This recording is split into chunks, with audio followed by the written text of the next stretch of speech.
Hello to all the early birds, afternoon falcons, and night owls. My name is Jordan, and today we're going to embark on a new adventure brought to us by Thomas E. Snagachi's The Fallen. Can't see that. I believe he has 5 books in this series, and I will include a link down below so you can go ahead and purchase this book, or you can go ahead and buy the whole set. That is your choice. I will also provide a link to Thomas E. Snagachi's webpage so you can check him out as well. Without further ado, let's go ahead and get into this book. Dedication page. For Spencer, but never forgotten, and Mulder, the best pally a guy could have. I like to thank my wife and guardian angel with a pitchfork, Leanne, for everything that she does. Without her love and support, the words wouldn't come, so the stories could never be told. And to Christopher Golden, collaborator and friend, thanks for the gift of confidence when I wasn't quite sure I could pull it off. It is greatly appreciated. Thanks to the Termin editor, Lisa Clancy, and her assistant, Supreme Lisa Gribben.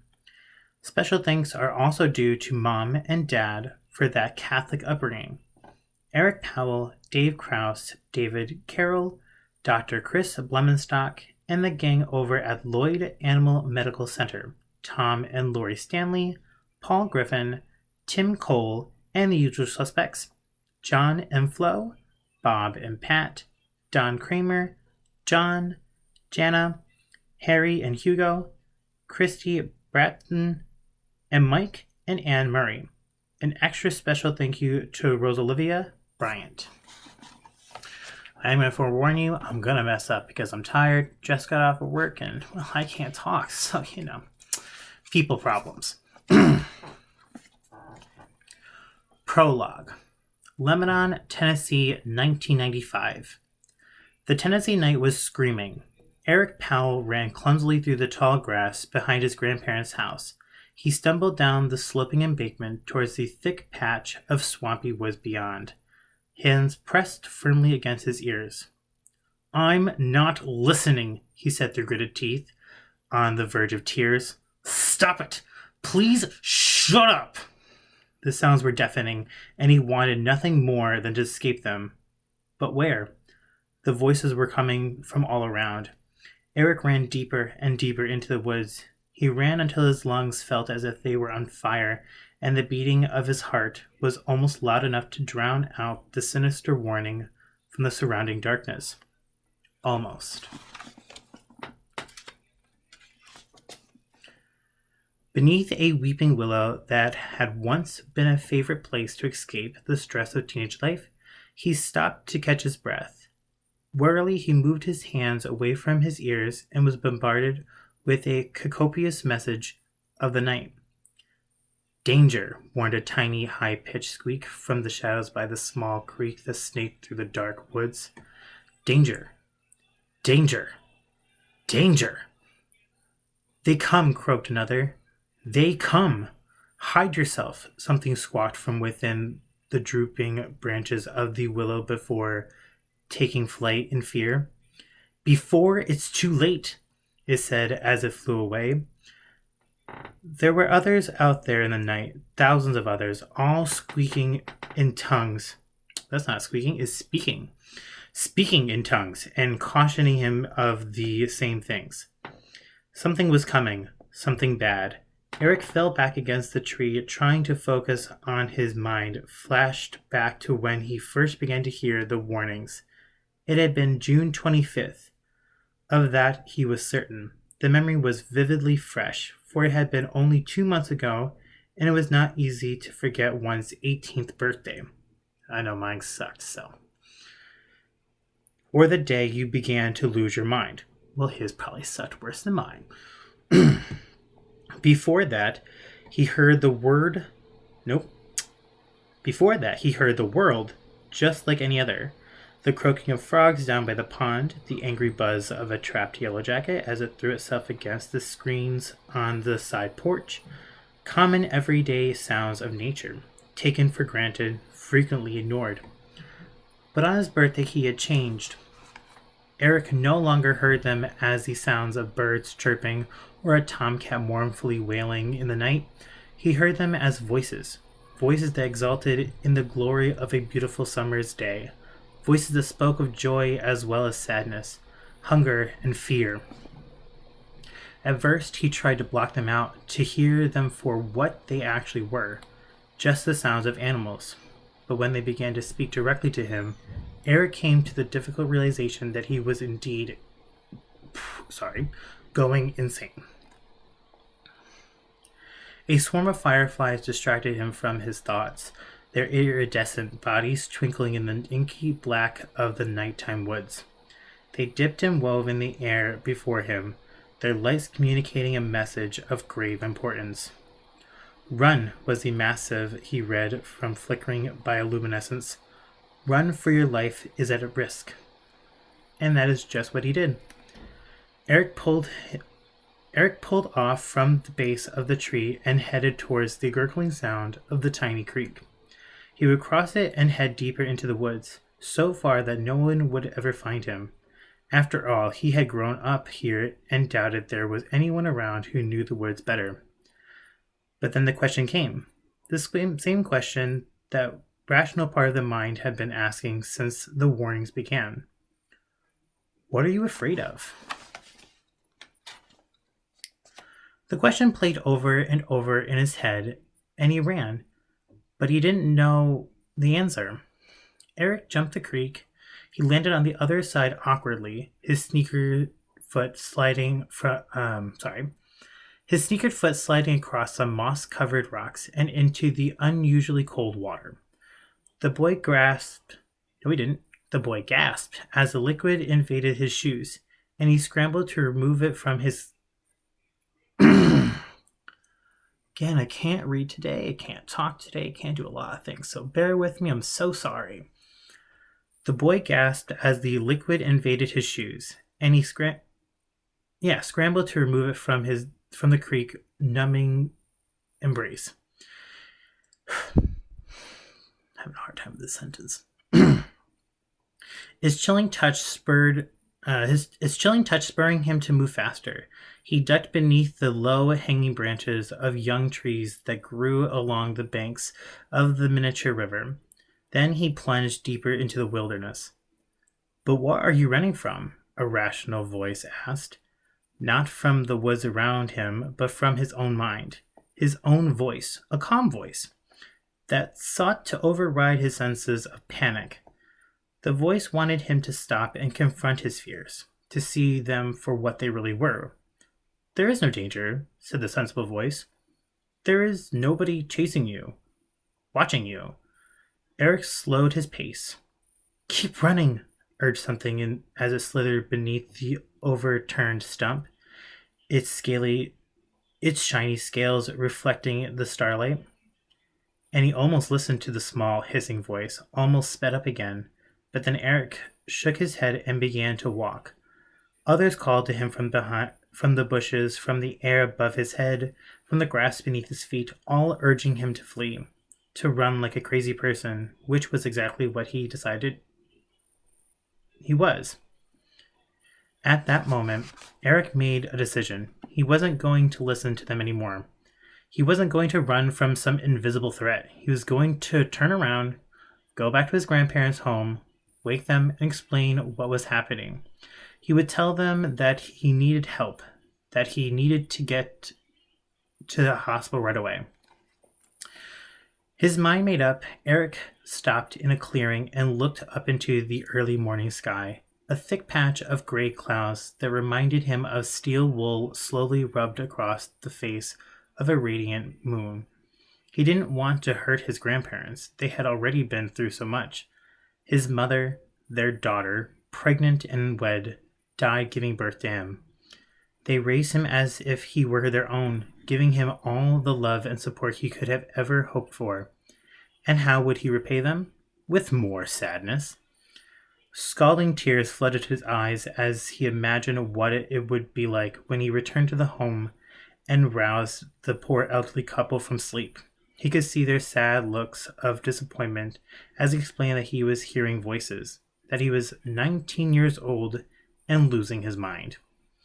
And as if in agreement, the voices of the night again came to life, chattering, wheezing, tremulous.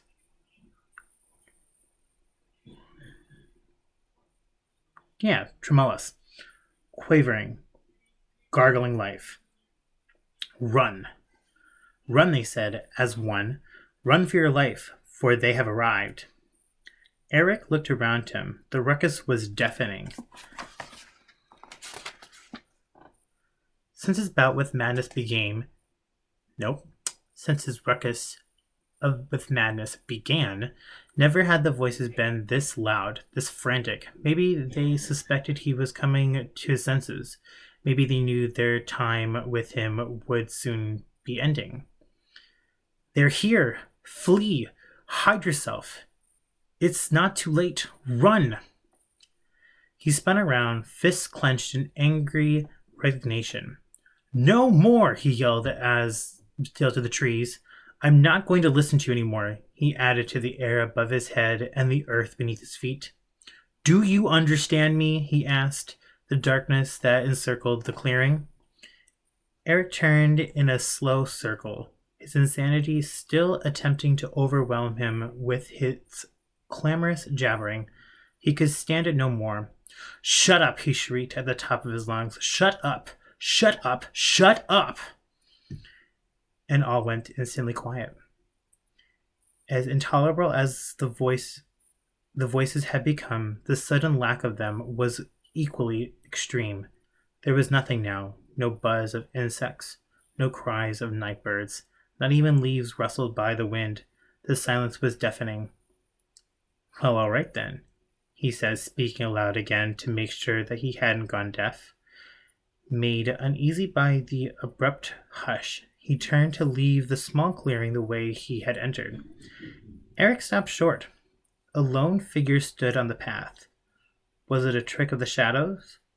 The wood, darkness, and moonlight conspiring to drive him crazy?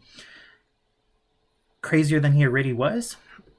Eric closed his eyes and opened them again, trying to focus on the man-like shape. It still appeared to be somebody blocking his way. Hello? He moved tentatively closer to the dark figure. Who's there? Eric still could not make out any details of the stranger. The shape came towards him, and so did the darkness, as if the undulating shadows that clung to the figure were part of his makeup. The comical image of Pigpen from the Charlie Brown cartoon, surrounded by the ever-present cloud of dust and dirt, quickly flashed across Eric's mind's eye. If you hear the coughing in the background, I am so sorry. That would be my fiance, and you can't help but just sit there and cough. Because, when you're recording, why not? Where was I?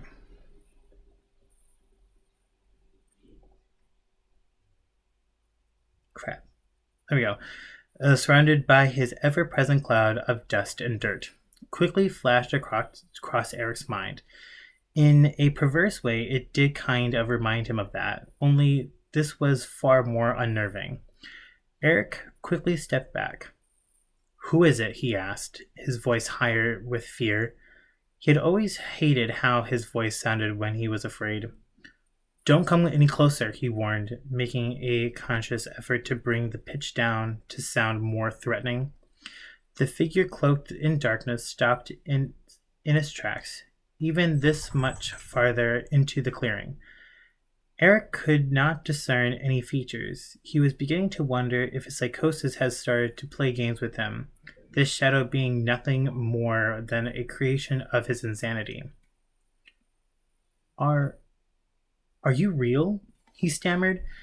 It was as if he screamed the question. The wood was so still, so unusually silent.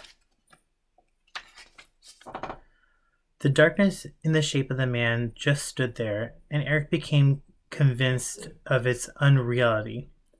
Yet another symptom of the breakdown, he thought with a disgusted shake of his head.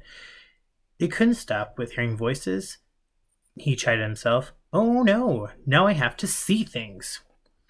Guess that answers that question, Eric said aloud as he gathered at the. No, sorry. Eric said aloud as he glared at the figment of his dementia. What's the matter? He asked. Missed your cue or something?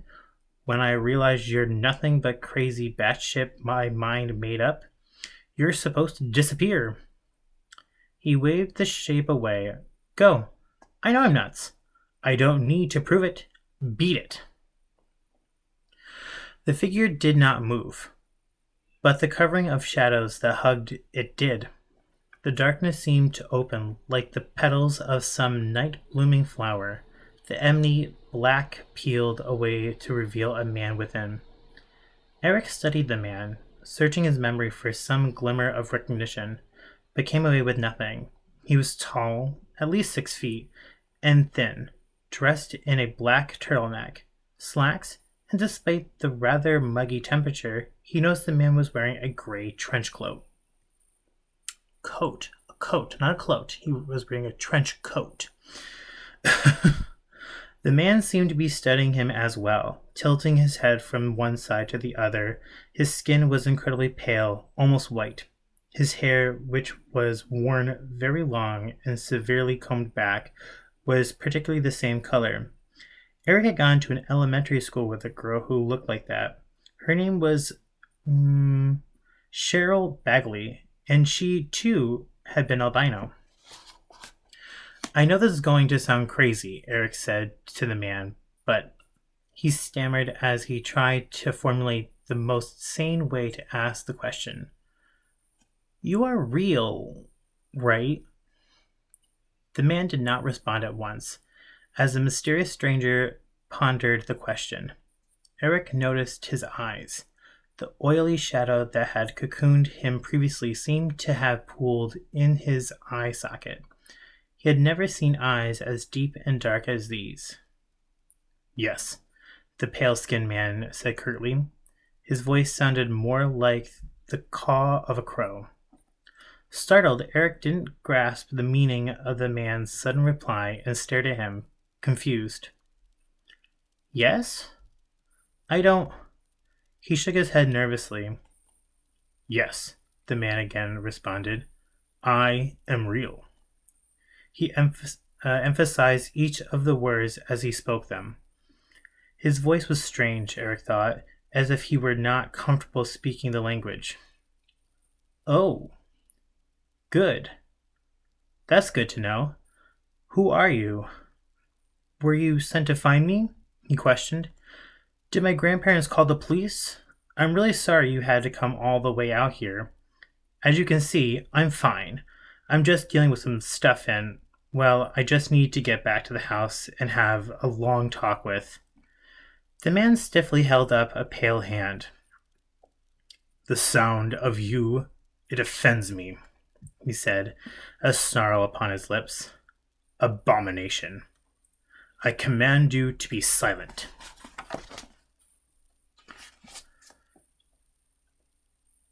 Eric started as if slapped. Did you just call me an abomination? He asked, confusion and fear raising the pitch of his voice again. There are few words in this tongue that define the likes of you better, growled the stranger. You are a blight upon his favored world, an adherence to the eyes of God, but you are not the one that incites me so. The hand held out the silence. The boy was turned palm up. What? Hold on. The hand held out to silence the boy was turned palm up. Something had begun to glow in the ghostly palm center. However, that does not change the reality that you must be smited. Eric felt the hair on the back of his neck stand on end. The flesh of his arm erupted in tingling gooseflesh. He didn't need the voice of the wood to warn him that something was wrong. He could feel it in the forest air. He turned to run, to hurl himself through the thick underbrush. He had to get away. every fiber of his being screaming danger, and he allowed the primitive survival mechanism of flight to overtake him. 4 figures suddenly blocked his way, each attired as the stranger, each with a complexion as pale as the face of the full moon above. How is this possible? His mind raced. How could 4 people sneak up on him without making a sound? Something whined at the newcomer's feet, and he saw a young boy crouch there. He was filthy, naked, his hair long and unkempt, a thick string of snot dripping down from one nostril to cling to the dirty lip. The boy's expression told Eric that there was something wrong with him, that he was touched in some way, and then he noticed the leather collar that encircled the child's neck, and the leash that led to the hand of one of the strangers. And Eric knew something was very wrong indeed.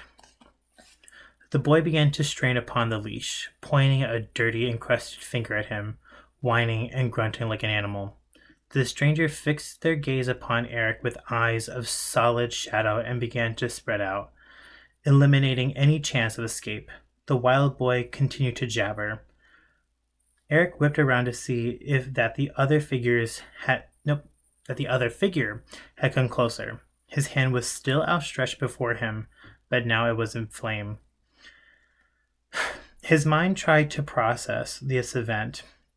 There was a fire burning in the palm of the man's hand, and the most disturbing thing was, it didn't seem to bother him in the least. Eric felt his legs begin to tremble as the orange and yellow flame grew, leaping hungrily into the air. The stranger moved steadily closer. Eric wanted to run screaming, to lash out and escape those who corralled him, but something told him it would be for naught. Fear overcame him, and he fell to his knees, feeling the cold dampness begin to soak through his pants. There was no reason for him to turn around. The feral child growled at his back, and he knew the 4 strangers now moved to flank him. He kept his gaze on the man standing above him, holding the fire in the palm of his hands. "Who are you?" the boy asked, dully mesmerized by the miraculous flame, which appeared to be taking on the shape of something else entirely. The stranger looked upon him with eyes black and glistening, his expression void of any emotion. Eric could see himself reflected in their inky surface. "Why are you doing this?" he asked pathetically. The stranger cocked his head oddly. Eric could feel the heat of the flame upon his upturned face. "What was it the monkey apostle Matthew scribbled about us in one of the silly little books?" The man asked no one in particular. The Son of Man shall send them forth, and they shall gather out of his kingdom all things that offend, and those who do evil, and shall cast them into a furnace of fire. Or something to that effect, he added with a horrible grin. Eric had never seen anything more unnatural. It was as if the stranger's face lacked the proper musculature to complete the most common of human expressions. "I don't understand," he said in a voice nearly a whisper. The man moved the flaming object from one hand to the other, and Eric followed it with his eyes. The fire had become a sword, a flaming sword. "It is better that you do not," the man said, raising the burning blade above his head. The boy watched the weapon of fire descend, his face upturned as if to seek the rays of the rising sun. And then all that he was, and all that he might have become, was consumed in fire. That's where we are going to leave off today, as that is the end of the prologue. I do hope you are enjoying this book. I know it's a little creepy, especially when you have like a little child who's dirty, naked, snot coming down his face and has a collar around his neck. But It does get better, I promise. It does have a little bit more of that creep factor in there, but I mean, come on now. Let's be real. We can all deal with it. I do hope you like this book. If you do like this, please give me a follow. If you have any comments, please leave them down below. Good, bad, whatever. Go ahead and leave them. It's perfectly fine. Thank you so much for watching, and I hope you enjoy the rest of your day.